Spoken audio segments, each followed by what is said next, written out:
Hello everyone, welcome to my channel tips on mathematics. So matrices and determinants के आज के इस video lecture में हम जो पहला लेक्चर था उसको कंटिन्यू करेंगे और आगे के कुछ और टॉपिक्स यहाँ पर हम कवर अप करेंगे। साथ ही साथ कुछ नए टाइप के जो मैट्रिसेस है वो हम यहाँ पर देखेंगे, कुछ क्वेश्चंस यहाँ पर हम करने की कोशिश करेंगे। ठीक है, तो सबसे पहले तो आपसे माफ़ी चाहूँगा कि मैं कल आप लोगों के लिए वीडियो अपलोड नहीं कर पाया।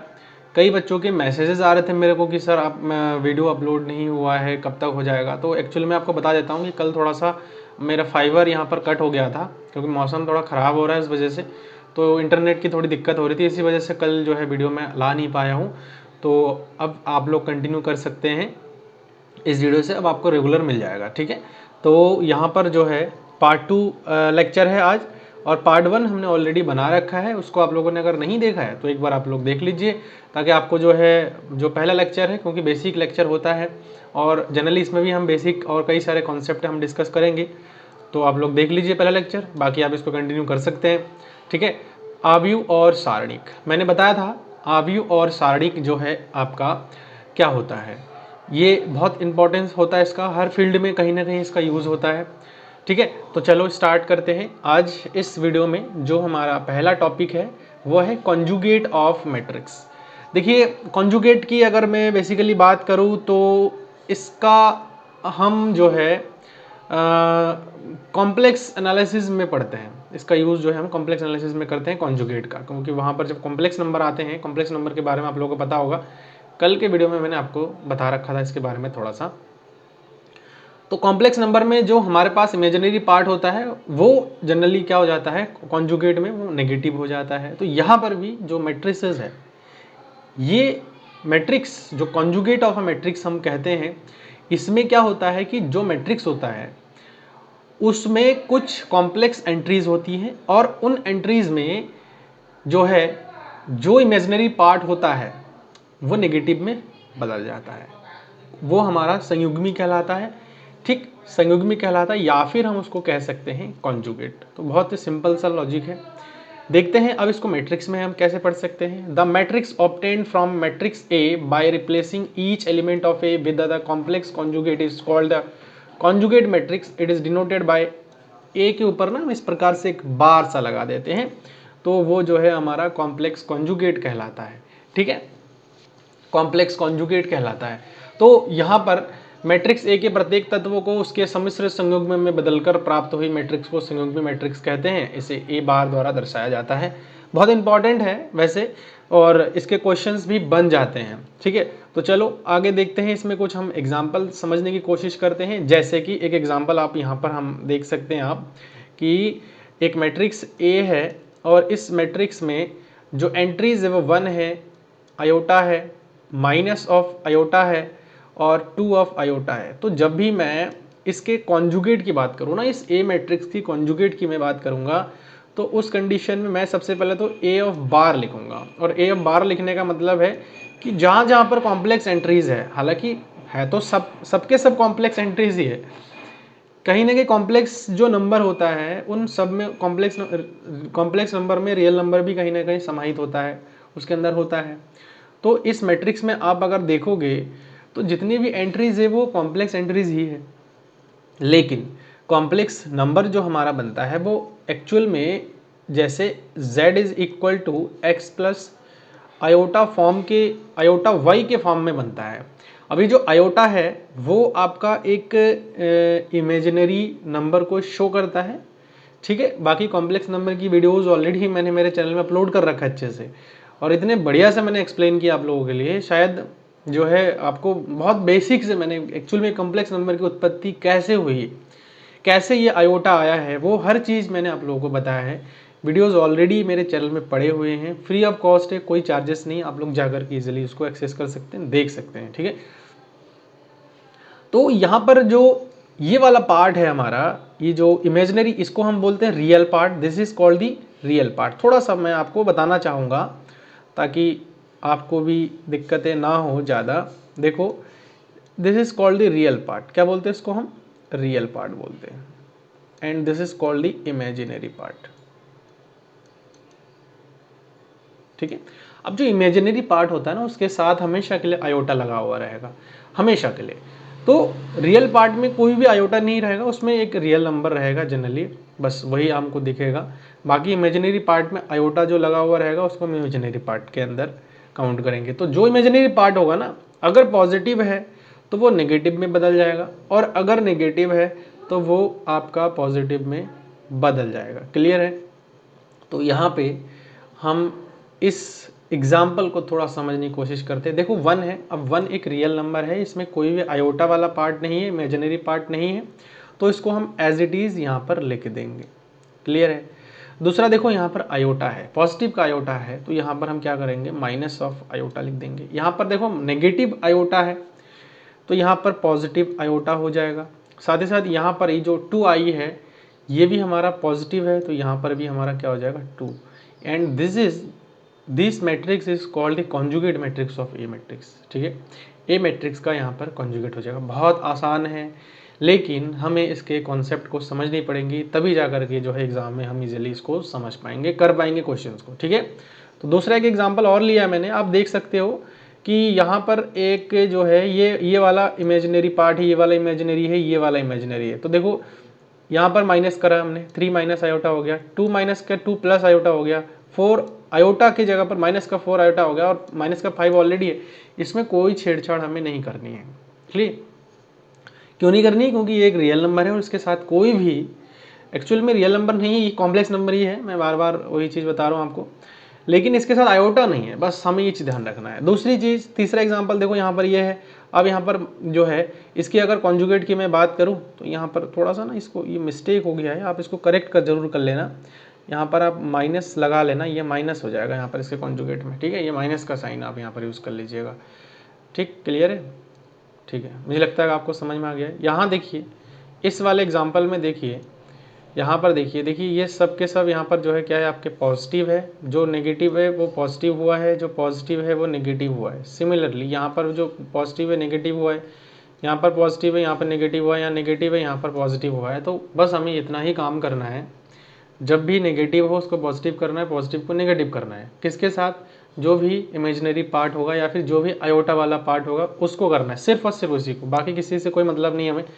मुझे लगता है कि जो कॉन्जुगेट मैट्रिक्स अभी मैंने आपको बताया है वो अच्छे से क्लियर हो गया है।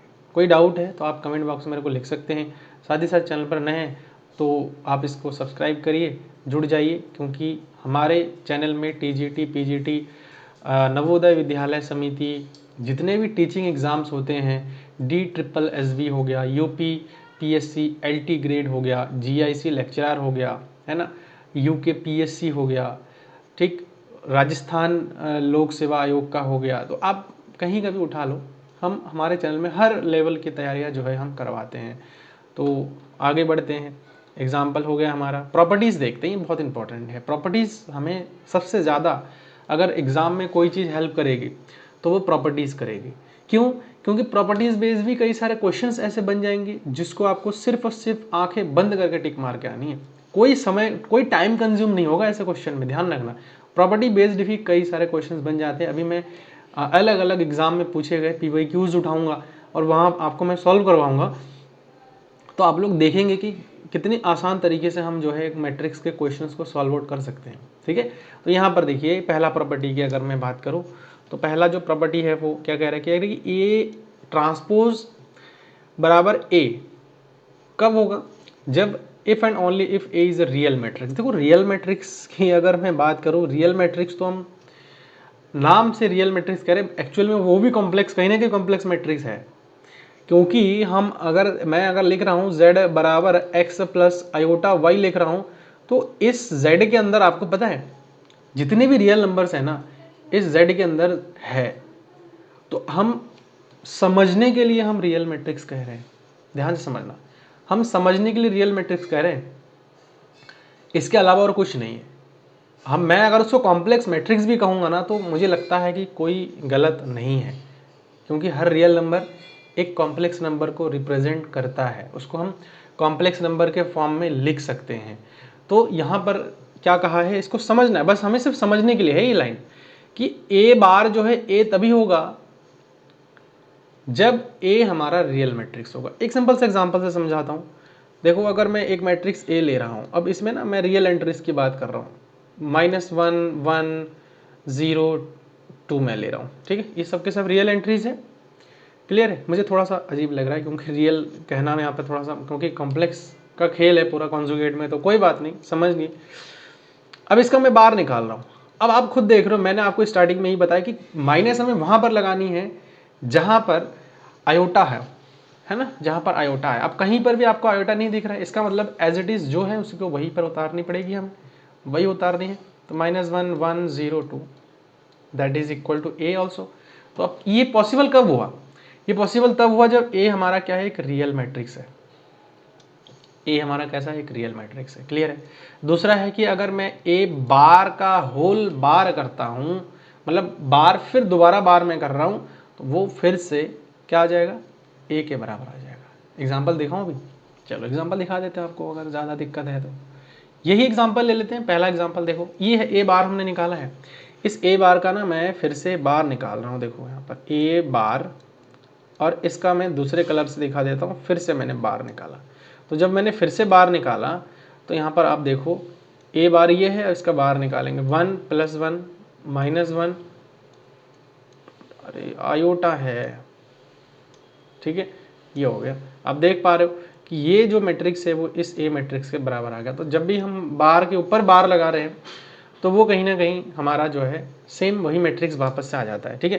तो इसको समझना है हमें। नेक्स्ट यहाँ पर देखिए, ए बार का अगर मैं होल बार कर रहा हूँ, ए प्लस बी का अगर मैं होल बार कर रहा हूँ तो डिस्ट्रीब्यूट हो जाएगा ए बार प्लस बी बार में, ठीक है।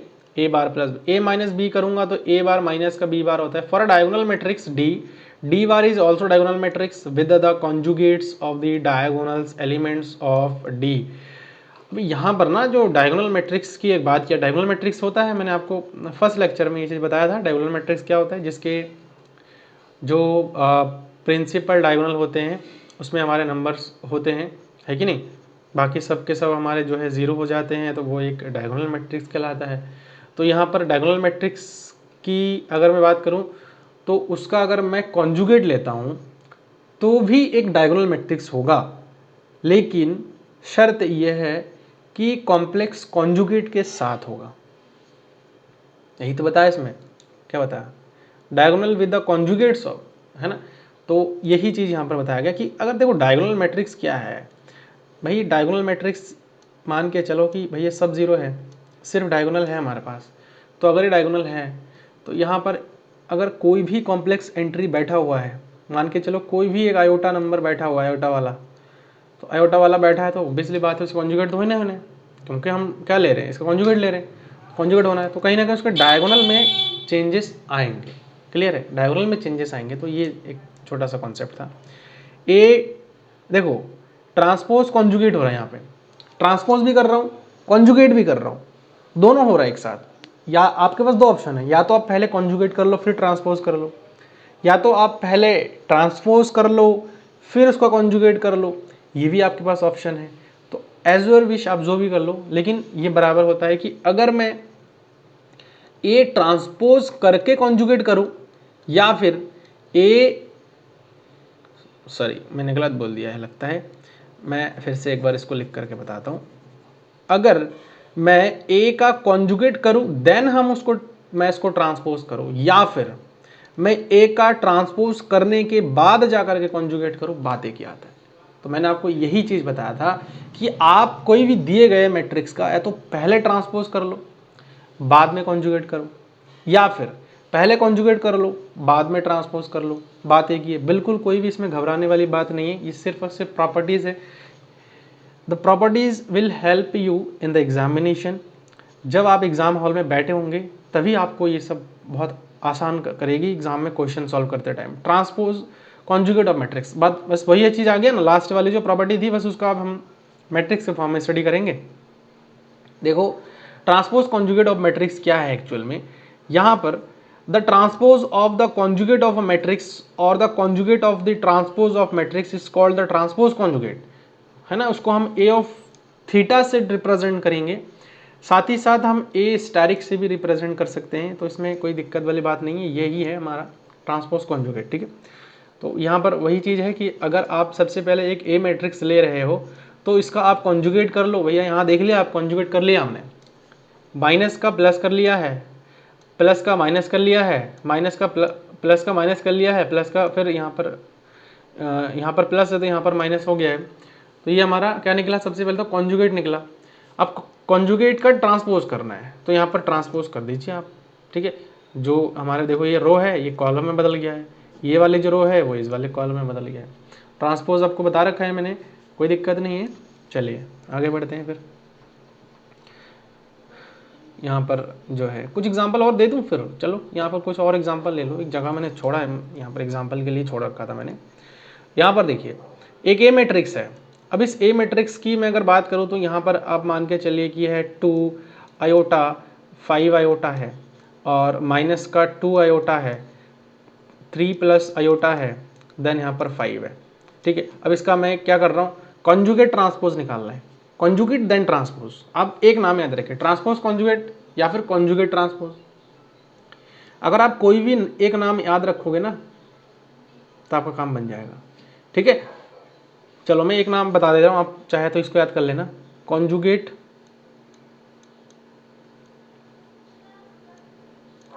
ट्रांसपोज या फिर ट्रांसपोज कॉन्जुगेट।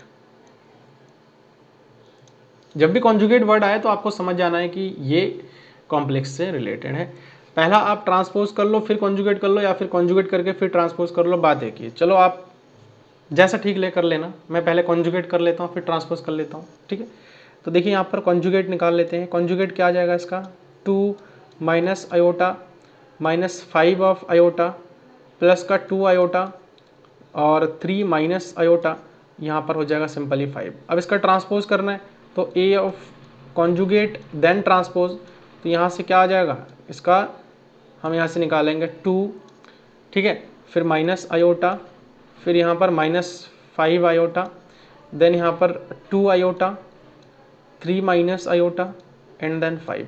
तो ये हमारा आ गया ना। देखिए इसका ऑर्डर कितना है, मैंने आपको ट्रांसपोज करना बताया था ना, ट्रांसपोज में ऑर्डर बदल जाएगा। ठीक है, देखो 1 2 2 गुणा 3 का है यहाँ पे, फिर चलो इसको ठीक से लिख देता हूँ ना, फिर 2 गुणा 3 है इसका ऑर्डर, और इसका ऑर्डर देखिए 3 गुणा 2 का ऑर्डर बन गया है, 3 रो बन गया और 2 कॉलम बन गया। ठीक है, तो इस प्रकार से बदल जाता है। ट्रांसपोज कॉन्जुगेट मुझे लगता है कि समझ में आ गया है, कोई दिक्कत ऐसा मुझे लग नहीं रहा है कि आपको होना चाहिए। कुछ चीज़ें मैं देख लेता हूँ और भी अगर कुछ रह गया है तो वो भी मैं आपको बता दूंगा इसी में ही। प्रॉपर्टीज़ देख लेते हैं, प्रॉपर्टीज़ इंपॉर्टेंट होता है, हर बार की बात बता रहा हूँ, हर मैट्रिक्स को हम प्रॉपर्टीज़ के साथ एनालाइज कर रहे हैं। तो देखो अगर मैं ए ऑफ कॉन्जुगेट ट्रांसपोज कर रहा हूँ तो ए ऑफ कॉन्जुगेट ट्रांसपोज आ जाएगा क्या, देखो यहाँ पे। ठीक है, देखो यहाँ पे ए की थीटा फिर थीटा करें, जैसे ए का ट्रांसपोज फिर ट्रांसपोज कर रहे थे ए आ रहा था, तो ए की पावर थीटा करेंगे फिर थीटा करेंगे तो ए आ जाएगा। मतलब कॉन्जुगेट ट्रांसपोज ऑफ मैट्रिक्स का कॉन्जुगेट ट्रांसपोज। ठीक है, तो ये आ जाएगा। अब ए थीटा ए ट्रांसपोज अगर ए रियल मैट्रिक्स है, ध्यान रखना फिर से एक कंसेप्ट आया कि अगर रियल मैट्रिक्स है तो ए की पावर थीटा करूंगा तो ए की पावर जो है ट्रांसपोज के ही बराबर आया, क्योंकि वहाँ पर कॉन्जुगेट का कोई कॉन्सेप्ट लगना नहीं है, आयोटा वहाँ है ही नहीं तो कॉन्जुगेट नहीं लगना है, सिंपल सा लॉजिक है। फिर यहाँ पर देखो अगर के ए थीटा में कर रहा हूँ, दो कंडीशन है यहाँ पर, बहुत इंपॉर्टेंट है, दो कंडीशन है कि अगर मैं के ए की पावर थीटा कर रहा हूँ मतलब के ए का ट्रांसपोज कॉन्जुगेट, दूसरा कंडीशन के ए का ट्रांसपोज कॉन्जुगेट थीटा, अब के बार ए थीटा आ जाएगा। ठीक है, तो ये आ गया। दूसरा यहाँ पर आ जाएगा के ए थीटा। अब जब ये के बार आएगा ना, के बार तभी आएगा व्हेन, यहाँ पर एक बहुत इंपॉर्टेंट रोल है कि के जब हमारा कॉम्प्लेक्स नंबर में से आ रहा है, और यहाँ पर व्हेन के फ्रॉम द रियल नंबर, के जो है हमारा रियल नंबर में से आ रहा है, ये इंपॉर्टेंट चीज़ है। दोनों दिखने में थोड़ा सा सेम है बट यहाँ पर बदल जाएगा, इसमें के का कॉन्जुगेट लग जाएगा जब के कॉम्प्लेक्स नंबर में से आ रहा है। हो सकता है ऐसा कोई ज़रूरी नहीं है कि हर बार आपका रियल में से ही के मिलेगा, या फिर जो स्केलर मल्टीप्लिकेशन है, मैंने आपको बताया था ना मैट्रिक्स में, जो स्केलर मल्टीप्लिकेशन है वो आपको हर बार ही एक रियल नंबर में से ही मिलेगा, ज़रूरी नहीं है। वो जो स्केलर है वो आपके कॉम्प्लेक्स में से भी हो सकता है, और जब कॉम्प्लेक्स में से होगा तो उसका कॉन्जुगेट करनी पड़ेगी, और जब रियल में से होगा कोई बात नहीं, मत करिए कॉन्जुगेट, और अगर करना भी चाहो तो कर लो, आना वही है। फिर बात करते हैं ए बी की पावर थीटा अगर मैं करता हूँ तो बी थीटा ए थीटा आता है, ये ध्यान रखना। फिर ए प्लस बी का अगर थीटा करो तो ए थीटा प्लस बी थीटा, और ये वाला मैंने ऑलरेडी आपको बता ही दिया है, ठीक है। आसान है, अलजेब्रा आसान है, सबसे ज़्यादा मार्क्स बेटेज इसी का ही है, ध्यान रखना। सबसे ज़्यादा अगर मार्क्स बेटेज की मैं बात करूँ तो अलजेब्रा में ही आपका आता है, ठीक है। चलो, बहुत इंपॉर्टेंट एक टॉपिक अब करवाने जा रहा हूँ मैं, वो है trace of a square matrix. Square matrix से लिखा है क्योंकि ट्रेस जब भी निकलेगा वो स्क्वायर मैट्रिक्स का ही निकलेगा। ट्रेस की अगर मैं बात करूँ तो यहाँ पर देखो 1 2 3 4 यहाँ पर अगर है तो ट्रेस क्या हो जाएगा, इसके जो विकर्ण है ना, विकर्ण वाले जो एलिमेंट्स है उनका एडिशन हो जाएगा। विकर्ण वाले एलिमेंट को मैं थोड़ा सा यहाँ पर कोशिश कर रहा हूँ हाईलाइट करने की, ये है विकर्ण वाले एलिमेंट। तो विकर्ण वाले एलिमेंट ट्रेस, अगर ये मैट्रिक्स ए है ना तो ट्रेस ऑफ ए को हम टी आर ए लिखते हैं, और टी आर ए मैट्रिक्स का कैसे हो जाएगा, जो विकर्ण वाले एलिमेंट है उनको हम क्या कर देते हैं, आपस में जोड़ देते हैं। This is called trace of A, ठीक है। वर्ग मैट्रिक्स ए के सभी विकर्ण तत्वों के योग को ए का ट्रेस कहा जाता है, ठीक है। तो ये ट्रेस ऑफ ए हो गया। Properties of trace of matrix A, if A is square matrix of order n and k is any number then trace of k into A अगर मैं बात करूँ तो के इंटू ट्रेस ऑफ ए के बराबर हो जाता है। If A and B are square matrices of the same order N then trace of A plus B जो होता है वो trace of A plus trace of B के बराबर हो जाता है, ठीक है। एक और है यहाँ पे, for any two square matrices A and B trace of A B जो होता है वो ट्रेस ऑफ बी ए के बराबर होता है, ठीक है। ए बी जो है ट्रेस ऑफ बी के बराबर होता है। अब देखो यहाँ पर इफ़ ए जो है एम एन ऑर्डर का मैट्रिक्स है, देन ट्रेस जो है trace of A into A transpose जो होगा वो sum of squares of every element of A, ठीक है। जो ए मैट्रिक्स होगा ना उसके हर एलिमेंट के स्क्वायर के सम के बराबर होगा ए इंटू ए ट्रांसपोज का ट्रेस। कितना आसान सा प्रॉपर्टी है ना। और मुझे ऐसा लगता है कि ये जो प्रॉपर्टी है वो आपका, मान के चलो जहाँ 10 मिनट लगना है ना आपको, या फिर कोई बहुत स्मार्ट है और बहुत बहुत बड़े सॉल्व करता है तो उसको 5 मिनट लगता होगा, लगेगा ही लगेगा, क्योंकि पूरा सॉल्व करोगे तो लगेगा ही लगेगा। तो जब 5 मिनट लग रहा है तो ये मुझे लगता है कि ये विदिन अ सेकेंड हो जाएगा, ये आपका 30 से 40 सेकंड में ये काम बन जाएगा इस प्रॉपर्टी से, ठीक है। कोशिश करता हूँ एग्जाम्पल छोटा सा लेने की आपके लिए। यहाँ पर एक छोटा सा एग्जांपल देता हूँ आपको मैं।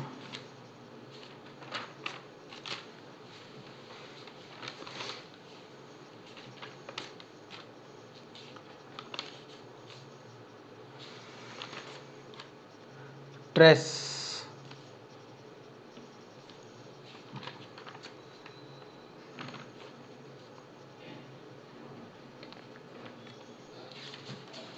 कोई नहीं, थोड़ा सा एक एग्जांपल मैं देख लेता हूँ, कहीं इसमें अगर होगा तो मैं दे देता हूँ, नहीं तो मैं अपने मन से आपको दे दूंगा, कोई इशू नहीं है। हाँ चलिए देखिए, एक मैट्रिक्स है, मान के चलो ए मैट्रिक्स है, ठीक है। और इस मैट्रिक्स में एलिमेंट हमारे पास है 1 2 5 और 6। इस प्रकार से देख लेते हैं, कोई भी एलिमेंट ले सकते हो, ऐसा कुछ नहीं है। अब ए का आप अगर ट्रांसपोज निकालोगे ना, ए का अगर ट्रांसपोज निकालोगे ए ऑफ टी तो क्या आ जाएगा 1 2 5 6। फिर मल्टीप्लाई अगर करते हो, करके भी मैं दिखा देता हूँ कितना टाइम टेकिंग है ये, 1 2 5 6। और यहाँ पर आप देखिए 1 5 2 6, इनका अगर मैं मल्टीप्लाई कर रहा हूँ तो क्या आ जाएगा, यहाँ से 2 एकम 2 2 दूनी 4 5 हो जाएगा, 2 एकम 2 2 दूनी 4 5 हो जाएगा। फिर 5 एकम 5 6 दूनी 12, तो यहाँ से 12 और 5 हो जाएगा 17, तो यहाँ से हो जाएगा आपका 17। फिर 5 एकम 5, सही कर रहा हूँ ना मैं, गलत होगा तो ये ट्रिक फिर काम नहीं करेगा यहाँ पे। 1 इंटू 1 फिर 2 टू ज़ 4 तो 5 हो जाएगा। फिर यहाँ पर 5 और प्लस यहाँ पर 12 हो जाएगा, 6 दूनी 12 हो जाएगा ना, तो 12 और यहाँ पर 5 जो है 17 हो जाएगा। ठीक करा है, 5 और यहाँ पर 6 दूनी 12, तो यहाँ पर 5 एकम 5 और फिर 6 दूनी 12, तो यहाँ पर फिर से 17 हो जाएगा। फिर यहाँ पर 5 बचे 25 और यहाँ पर 6 छंग 36, तो 6 और 5 11, 1 बचा, 3 2 5 और 1 6, 61 हो गया यहाँ पे। और इसका ट्रेस की अगर मैं बात करूँ, trace of A of transpose, तो यहाँ से कितना आ जाएगा 61 प्लस 5 है ना, जो विकर्ण वाले एलिमेंट है उन्हीं का, तो हम क्या कर रहे हैं एडिशन कर रहे हैं ना, यहाँ पर देखिए इन्हीं का एडिशन कर रहे हैं। तो जब इन्हीं का एडिशन कर रहे हैं तो यहाँ पर हो जाएगा 66। ठीक है, यहाँ पर क्या हो जाएगा इसका, ये थोड़ा सा यहाँ पर मुझे लग रहा है आपको दिख नहीं रहा होगा, यहाँ पर कर देता हूँ मैं। यहाँ पर देखिए ट्रेस ऑफ ए ट्रांसपोज, ठीक है, तो यहाँ से क्या आ जाएगा ट्रेस 5 प्लस 61, तो यहाँ से कितना मिल जाएगा हमें 66 मिल जाएगा। तो ये तो हो गया जब हम पूरा ट्रांसपोज निकाल रहे हैं, पूरा मल्टीप्लाई कर रहे हैं। अब हम क्या कर रहे हैं, मेरे पास सिर्फ एक मैट्रिक्स दिया गया है और आपसे बोला गया है कि भैया आप इतना ही करिए, तो इसको मैं पहले मिटा देता हूँ फिर आपको बता रहा हूँ। ठीक है, यहाँ से देखिए, देखो अब ट्रांसपोज आपको निकालने की जरूरत नहीं, मान के चलो मैं ट्रांसपोज भी नहीं निकाल रहा हूँ, मुझे क्या करनी है sum of squares of every element of A, तो ए के जितने भी एलिमेंट है उनका स्क्वायर करो। देखो 1 का स्क्वायर करो, प्लस 2 का स्क्वायर करो, प्लस 5 का स्क्वायर करो, प्लस 6 का स्क्वायर करो, कितना आ जा रहा है यहाँ से 1 प्लस 4 प्लस 25 प्लस यहाँ पर 36, तो कितना आ जाएगा। तो यहाँ से इसको जब हम सॉल्व करेंगे तो जनरली हमारे पास आ रहा है 6 और 5 11, 11 और 4 हाँ 16 आ जाएगा, यहाँ पे 3 2 5 और 5 हो जाएगा और 1 6 हो जाएगा, तो ये 66 आ गया। तो इस प्रकार से आप देख लो कि आप ऐसे करना पसंद करोगे या वैसे आप जो मैंने मल्टीप्लाई करके बताया वैसे आप पसंद करोगे, एज योर विश, जो आपको ठीक लगता है। आप समझदार हैं कि आपको कौन सा करना है। ठीक है, फिर देखो यहाँ पर for matrix transpose of A conjugate transpose, A into A conjugate transpose, sum of squares of modulus of each element of A. एक ये भी एक कॉन्सेप्ट है, बहुत ही बढ़िया सा कॉन्सेप्ट है। इस कॉन्सेप्ट के लिए भी मैं एक एग्जांपल कोशिश कर रहा हूँ कि आपको दे सकूँ।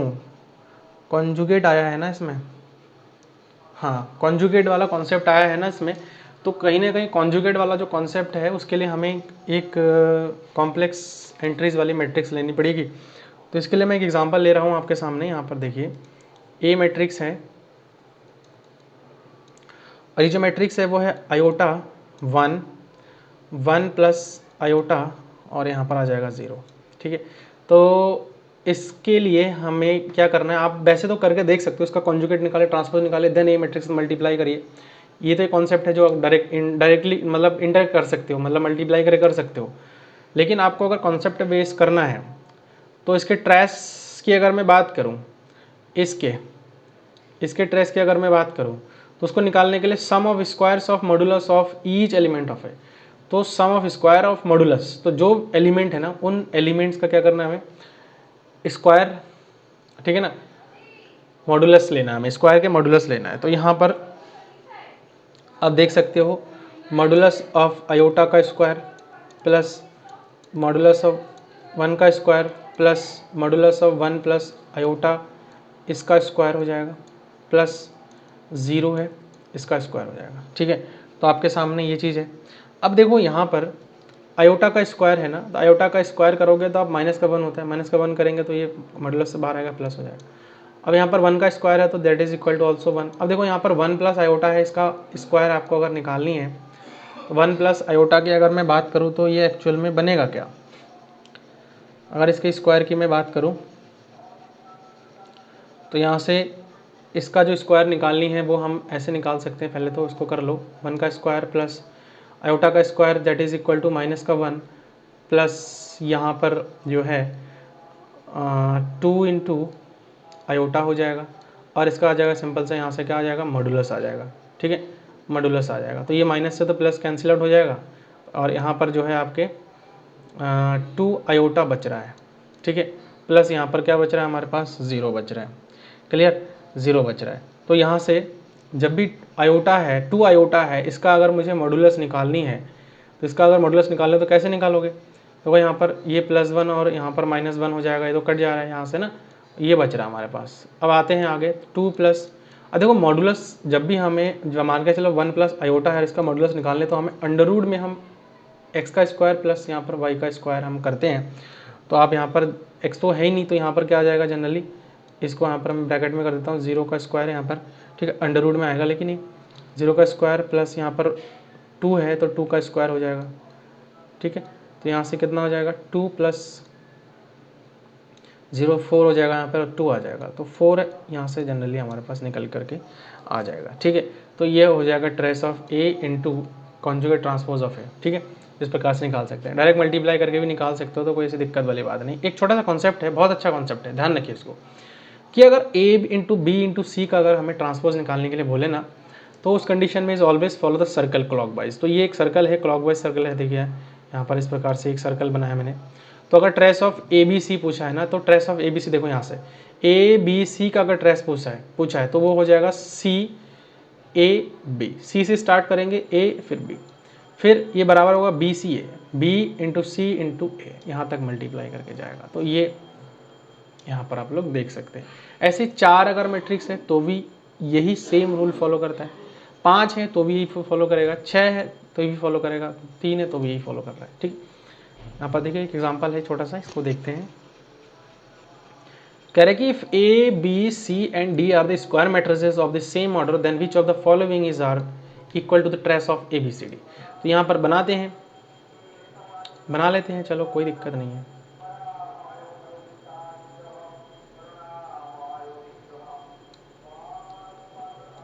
बना नहीं है सर्कल, बढ़िया से बना देते हैं, चलो ये बन गया, अब लग रहा है मुझे, ठीक है।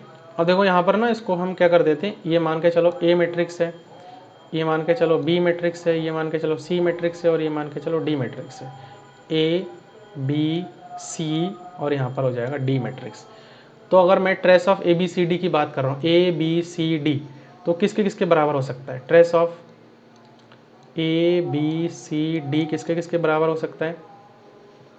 वो एक तो बराबर हो सकता है B C D A, B C D A, और किसके बराबर हो सकता है? Trace of C D A B, C D A B, और किसके बराबर हो सकता है? ट्रेस ऑफ सी से स्टार्ट कर दिया हमने, D A B C, D A B C, और किसके बराबर हो सकता है ये?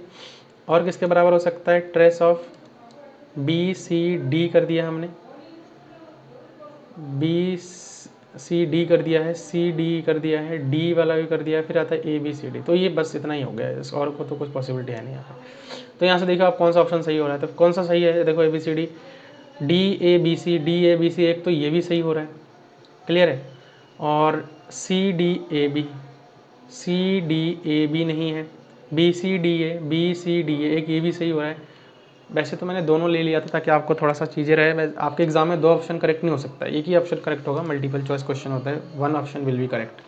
तो ये चीज़ आपको ध्यान रखना। तो बाकी ये तो करेक्ट, ये हो गया, बस आपको समझाने के लिए मैंने यहाँ पर ले रखा है। 2 ऑप्शन आ गए, कोई दिक्कत नहीं है, आप इसको कर सकते हैं, ठीक है।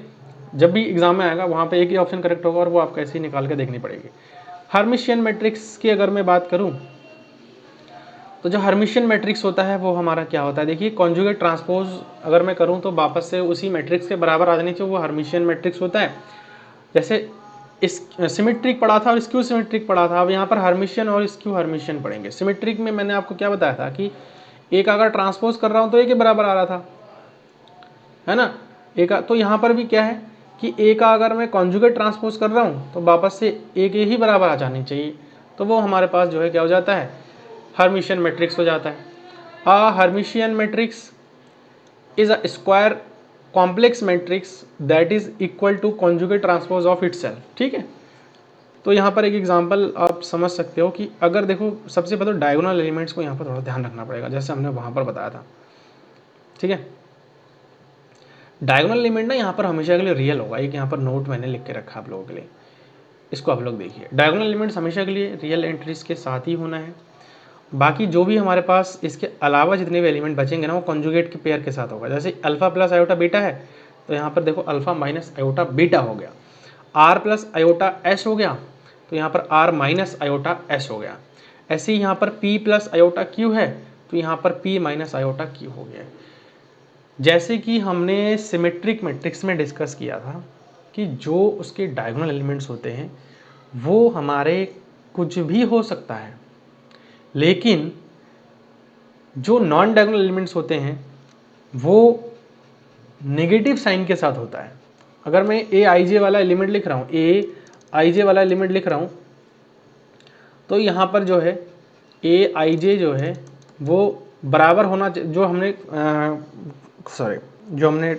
सिमेट्रिक मैट्रिक्स में देखा था, तो ए आई जे वाले जो एलिमेंट हो रहे थे ना वो ए जे आई वाले एलिमेंट के बराबर हमें चाहिए था, ठीक है। लेकिन यहाँ पर चूंकि कॉम्प्लेक्स कॉन्जुगेट भी है, तो जो भी कॉम्प्लेक्स एंट्रीज होंगे ना उसके रिवर्स पेयर मतलब कॉन्जुगेट पेयर जो है उसके सिमिलर एग्जिस्ट करेंगे। क्लियर? तो मुझे लगता है कि यहाँ पर आपको चीज़ें समझ में आ गई। कुछ एग्जांपल है यहाँ पर आप लोग देख सकते हो कि अगर ए हमारे पास ये है 3 2 प्लस आयोटा 2 माइनस आयोटा और 5 है, तो यहाँ से अगर इसका मैं कॉन्जुगेट करता हूँ ना, सबसे पहले तो हमें यहाँ ध्यान रखना है कि इसके जो डायगोनल्स होंगे ना वो हमेशा के लिए रियल ही होंगे। डायगोनल्स जो होंगे ना वो हमेशा के लिए रियल ही होंगे। तो जब डायगोनल रियल होंगे तो हम डायगोनल को फिक्स कर देंगे, बाकी जो पेयर बनेंगे उसको कॉन्जुगेट के हिसाब से लेंगे, फिर ट्रांसपोज कॉन्जुगेट करेंगे तो वापस से देखो ये मैट्रिक्स के ही बराबर आ गया। तो ये है हर्मिशियन मैट्रिक्स, ठीक है। अब आता है स्क्यू हर्मिशियन मैट्रिक्स। बहुत ईजी स्क्यू हर्मिशियन मैट्रिक्स। यहाँ पर आप देख सकते हो कि कॉन्जुगेट ट्रांसपोज अगर मैं कर रहा हूँ तो माइनस ऑफ उस मैट्रिक्स के बराबर आ जा रहा है। क्लियर? तो यहाँ से इसके भी एग्जाम्पल देख सकते हो कि स्क्यू हर्मिशियन मैट्रिक्स क्या होता है, all diagonal elements of skew Hermitian matrix either zero, या तो प्योरली इमेजिनरी होना चाहिए, या तो जीरो होना चाहिए, या तो प्योरली इमेजिनरी होना चाहिए, मतलब आयोटा से रिलेटेड होना चाहिए। तो यहाँ पर एक एग्जाम्पल आप देख सकते हो कि ज़ीरो है या तो, बाकी यहाँ पर जो एलिमेंट है इनके लिए कुछ ऐसी दिक्कत वाली बात नहीं है, इनके लिए तो वैसे ही है। यहाँ पर देखिए इनके लिए वैसे ही है, ठीक है।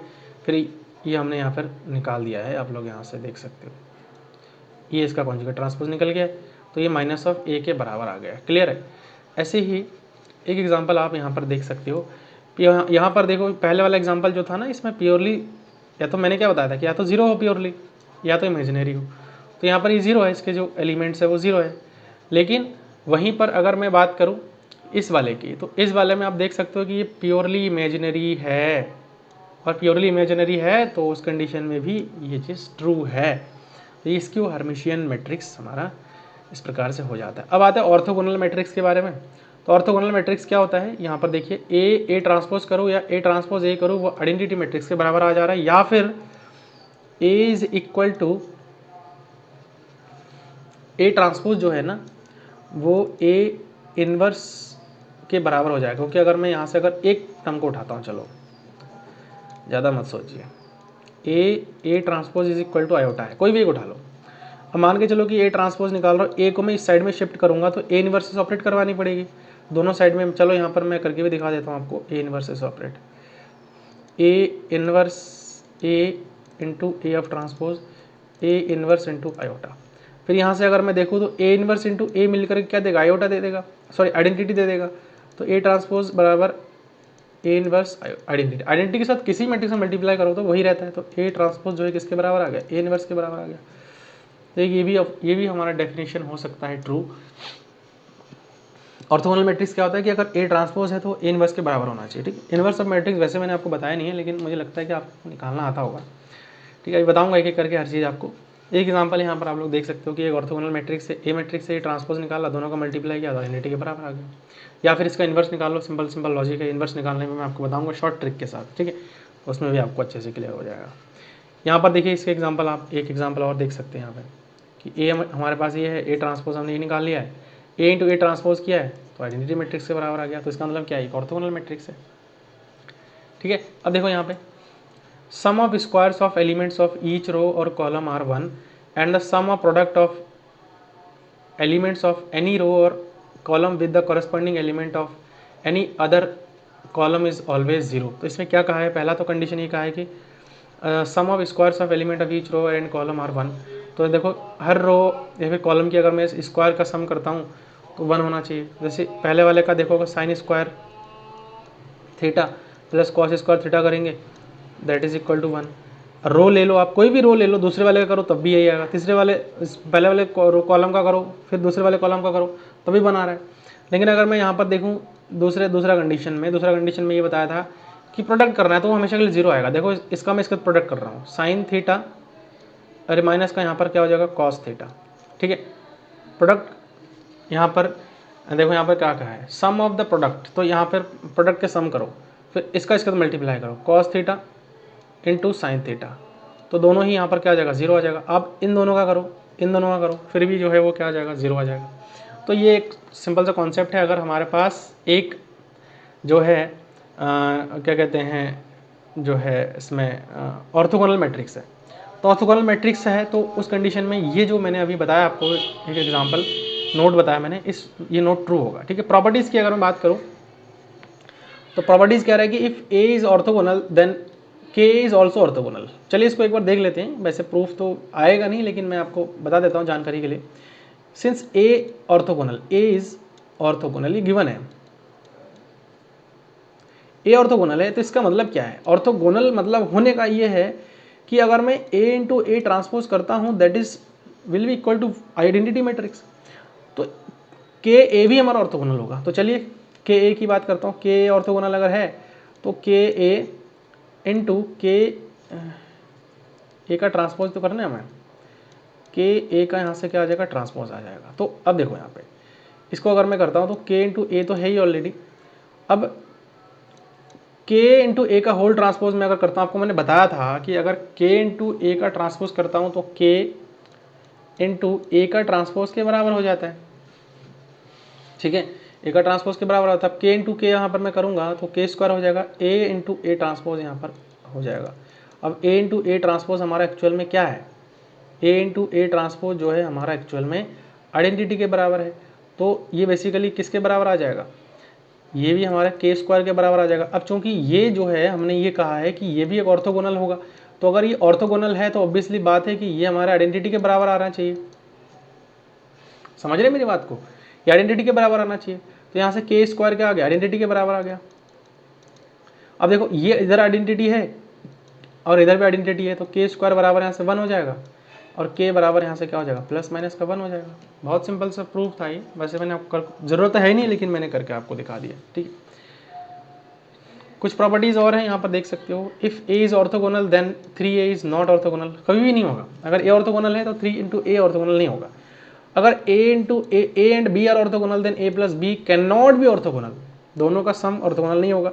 अगर ए एंड बी ऑर्थोगोनल है then A B is always orthogonal, दोनों का मल्टीप्लीकेशन होगा वो हमेशा के लिए ऑर्थोगोनल होगा। If A is orthogonal then A की पावर n जो है ये भी हमारा क्या हो जाएगा ऑर्थोगोनल हो जाएगा, ठीक है। मैं कोशिश करता हूँ कि कुछ और भी टॉपिक आपका अगर छूट रहा है इसमें तो मैं आपको बता दूंगा, ठीक है।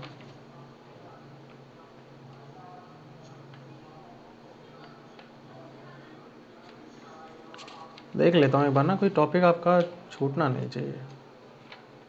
इसके हर्मिशियन मैंने बता दिया है, हर्मिशियन मैट्रिक्स मैंने आपको बता दिया है, प्रॉपर्टीज़ मैंने आपको बता दिया है, कुछ और छूट तो नहीं रहा है। ऑर्थोगोनल मैंने अभी बताया आपको, इसके प्रॉपर्टीज़ भी मैंने आपको बता दिया है, ठीक है। चलो एक मैट्रिक्स यहाँ पर मैं आपको थोड़ा सा और बता देता हूँ, यहीं पे कर लेते हैं वैसे, क्योंकि ये एक बार हो जाएगा फिर हम आगे फर्दर कुछ और भी कर सकते हैं। तो इस वीडियो में ही मैं आपको पूरा सारा चीज़ें बता देता हूँ, ठीक है। देखो सर और भी एक है यहाँ पर idempotent matrix, idempotent matrix, idempotent matrix.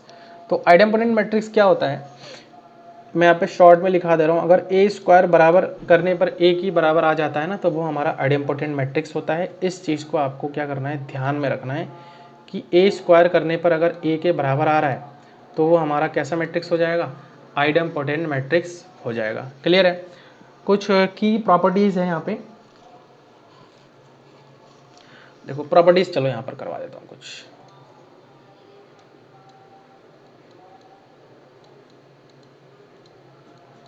देखो यहाँ प्रॉपर्टीज में है कि ए is idempotent matrix,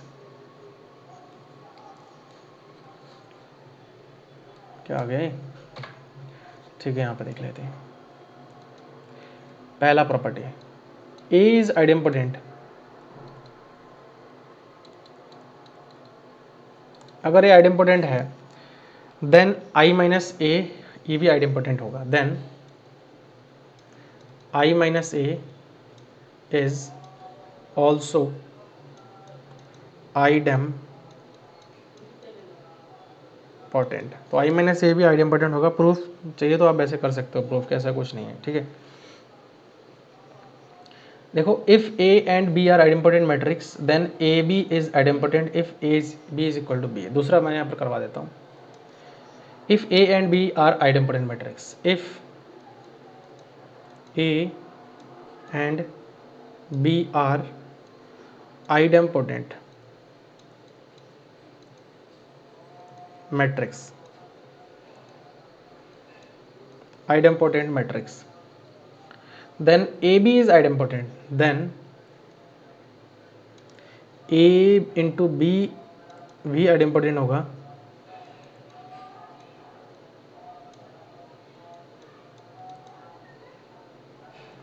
idempotent if जो AB है वो बराबर होगा BA का, ठीक है। एक इंपॉर्टेंट प्रॉपर्टी है, इसको आप लोग देख लीजिएगा। और साथ ही साथ दूसरा एक इसमें और भी आता है, इसको भी मैं करवा देता हूँ, ठीक है। And if A and B are idempotent matrix, if A and B are idempotent matrix, then A plus B, ये भी हमारा आइडेम्पोटेंट होगा, इज आइडेम्पोटेंट इफ जो ए बी है ना वो माइनस के बी ए के बराबर हो जाए। बस ये आपको देखना था। एक प्रॉपर्टी और मैं बता देता हूँ आपको, फोर्थ प्रॉपर्टी क्या है कि if A is idempotent, if A is idempotent, if A is idempotent then KA is also idempotent। देखो मैं हो सकता है कि थोड़ा सा अभी फिलहाल एग्जांपल आप लोगों को मैं कम दे रहा हूँ, लेकिन जहाँ ज़रूरत है वहाँ एग्जांपल मैं आप लोगों को दे रहा हूँ। कई बच्चों के मन में ये सवाल आ सकता है कि सर आप एग्जांपल बड़े कम दे रहे हो, तो देखो एग्जांपल कम नहीं दे रहा हूँ, जहाँ आपको ज़रूरत है वहाँ एग्जांपल दे रहा हूँ। बाकी ये जो प्रॉपर्टीज़ है ना, जब क्वेश्चंस करेंगे तो वहाँ पर मैं अप्लाई करूँगा। इसलिए लेक्चर्स को बड़े ही ध्यान से अच्छे से देखिए और उसका प्रॉपर नोट आप लोग बनाते रहिए ताकि चीज़ें आपको और भी अच्छे से क्लियर हो जाए। इफ़ एंड ओनली इफ़, देखो यहाँ पर idempotent is also idempotent, if and only if, यहाँ पर if and only if k is equal to 0 हो जाए या फिर k इज इक्वल टू क्या हो जाए, 1 हो जाए। ये दो कंडीशन है, इसको ना आप ध्यान रखना कि a अगर आइडेम्पोटेंट है तो k भी आइडेम्पोटेंट तभी होगा जब k बराबर 0 हो या फिर k बराबर हमारा क्या हो जाए, 1 हो जाए। इसका प्रूफ भी है, वैसे तो इसकी ज़रूरत है ही नहीं। चलो एक आध प्रॉपर्टी और मैं यहाँ पर आपको बता देता हूँ जो आपकी ज़रूरत काम की है, ठीक है। If a is idempotent, if a is idempotent, if a is idempotent then a की power k is idempotent for positive integer k, idempotent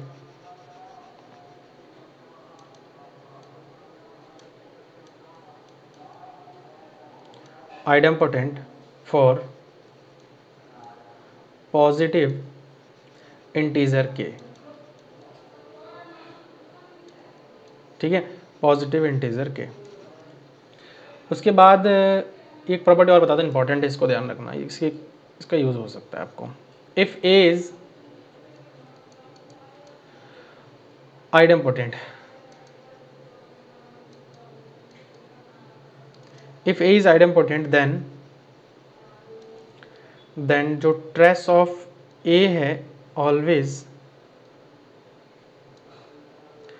always be whole number, ये हमेशा के लिए क्या होगा, एक होल नंबर होगा। ठीक है, इस बात का आप लोग थोड़ा सा ध्यान रखना। उसके बाद कुछ मैट्रिक्स और है यहाँ पर, मैं आज कंप्लीट करवा ही देता हूँ आप लोगों को, क्योंकि इसको छोड़ेंगे तो फिर एक लेक्चर और लेना पड़ेगा। उससे बेहतर है कि मैं आप लोगों को यहीं पर ही कंप्लीट करवाऊँ सारा चीज़ें। अगला आता है इसमें इनवॉल्यूटरी मैट्रिक्स।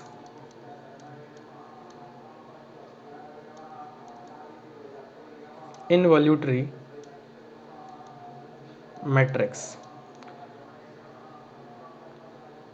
इनवॉल्यूटरी मैट्रिक्स क्या कह रहा है? इनवॉल्यूटरी मैट्रिक्स देखो, इनवॉल्यूटरी मैट्रिक्स ये कहता है कि ए स्क्वायर करने पर हमारा आइडेंटिटी आ जाए, या फिर ए जो है वो ए इनवर्स के बराबर आ जाए। ठीक है, तो ये दो कंडीशन है, इसको हम क्या कहेंगे? इनवॉल्यूटरी मैट्रिक्स कहेंगे। ठीक है, कुछ और मैट्रिक्स यहाँ पर मैं दे रहा हूँ, नीलपोटेंट मैट्रिक्स। ठीक है, nilpotent matrix,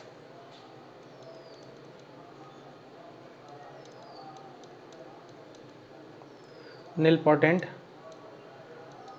matrix, nilpotent matrix ये कह रहा है कि ए की पावर जो है ना, ए की पावर जो है m करने पर 0 आ जाए। ए m जो है ना वो हमारा क्या है, जो m है वो हमारा नेचुरल नंबर में से आ रहा है, मतलब लीस्ट वो नंबर, मतलब m की पावर कम से कम कितना करूँ कि हमें 0 मैट्रिक्स मिल जाए, नल मैट्रिक्स मिल जाए। नीलपोटेंट आ रहा है ना, तो इससे आपको समझना है कि जो है ए की पावर में मिनिमम कितना करूँ, कम से कम, ज़्यादा से ज़्यादा करने पर तो आएगा ही आएगा, लेकिन लीस्ट कितना करूँ कि जो मल्टीप्लाई करने, पावर करने पर वो जो है 0 मैट्रिक्स आ जाए, इससे ज़्यादा और कुछ भी नहीं है। ठीक है, हाँ ठीक है, फिर इतना ही है। बाकी हम बहुत बेसिक चीज़ें, जितने भी टाइप्स ऑफ मैट्रिसेस थे वो हम डिस्कस कर लिया है। अब इसके आगे और भी कंटिन्यू करूँगा मैं लेक्चर, बस इस लेक्चर में हम फिलहाल इतना ही डिस्कस करेंगे, क्योंकि काफ़ी ज़्यादा समय हो गया है, मुझे लगता है कि लगभग 1 घंटा होने वाला है, तो इससे ज़्यादा और लेक्चर हम आगे नहीं बढ़ाएंगे। आप पहला लेक्चर, दूसरा लेक्चर को कंटिन्यू करिए, देन कल हम तीसरा लेक्चर देखेंगे, उसमें हम और भी नई चीज़ें हम ऐड ऑन करेंगे, जो कि आपके लिए बहुत हेल्पफुल रहने वाला है। ठीक है, सो चैनल पर नए हैं तो आप लोग सब्सक्राइब करिए, और जो है वीडियो सही लगे तो उसको आप लोग लाइक ज़रूर कर देना। बाकी मैं कई बार ऐसा ही नोटिस कर रहा हूँ, एनालिटिक्स जो चैनल का मेरा है वो ये दिखा रहा है कि अनसब्सक्राइब वाले मतलब सबसे ज़्यादा देख रहे हैं, मतलब आप समझ लीजिए लगभग 90% अनसब्सक्राइब वाले बच्चे। तो भैया अगर आप देख रहे हो तो सब्सक्राइब तो आप कर ही सकते हो, क्योंकि आप अगर सब्सक्राइब कर रहे हो तो हमारे फैमिली, छोटे से फैमिली का एक मेंबर बन जाएंगे, और साथ ही साथ ऐसे वीडियोस आते रहेंगे, आप देख रहे हो, आपको ही हेल्प हो रहा है, तो मुझे लगता है कि आपको जुड़ना चाहिए हमारे साथ भी, है ना। और सब्सक्राइबर वाले हैं वो भी देख रहे हैं, लेकिन वो थोड़ा सा कम है, तो जो अनसब्सक्राइब करने वाले देख रहे हैं वो प्लीज़ सब्सक्राइबर वालों के लिस्ट में आ जाओ। मैं यही कहूँगा, आप लोगों का स्वागत है, कोई दिक्कत नहीं है, आप लोग चैनल के साथ जुड़ जाइए। बाकी अपना एक फ़ीडबैक मैं हर वीडियो के लास्ट में मांगता हूँ, आप लोग ज़रूर दीजिए मुझे, क्योंकि इस फीडबैक की मुझे बहुत ज़्यादा नीड होती है, क्योंकि हो सकता है कि कहीं पर मुझे इम्प्रूवमेंट की आवश्यकता होती है, और हो सकता है मैं कहीं बहुत अच्छा कर रहा हूँ, मुझे वहाँ पर और भी अच्छा कर सकूँ मैं, तो ये सब चीज़ें बहुत मैटर करता है। तो आप लोगों से रिक्वेस्ट रहेगी मेरी कि आप लोग जो है एक फ़ीडबैक आप लोग कमेंट के माध्यम से मुझे ज़रूर दें, ताकि मुझे भी कुछ चीज़ें और भी आगे ऐड ऑन करने का मौका मिले, और मैं समझ पाऊँ कि आप लोगों को किस चीज़ की नीड है, कैसा आपको लेक्चर चाहिए, कहीं पीपीटी में इम्प्रूवमेंट चाहिए, कहीं लैंग्वेज में है, कहीं फास्ट बोल रहा हूँ, कुछ बोल रहा हूँ, तो ऐसे मुझे तो पता नहीं लगेगा, क्योंकि मेरे अकॉर्डिंग मैं पढ़ा रहा हूँ। अब समझने का अगर आप समझ रहे हैं तो हो सकता है कि आपको कोई दिक्कत आए, कुछ इंप्रूवमेंट की आवश्यकता है, तो वो भी आप लोग मुझे बता सकते हैं, बेझिझक बता सकते हैं, कोई दिक्कत नहीं है। ठीक है, सो मिलेंगे अगले वीडियो में पार्ट 3 के साथ, तब तक आप इसको स्टडी करते रहिए, पढ़ते रहिए। ठीक है, थैंक यू सो मच।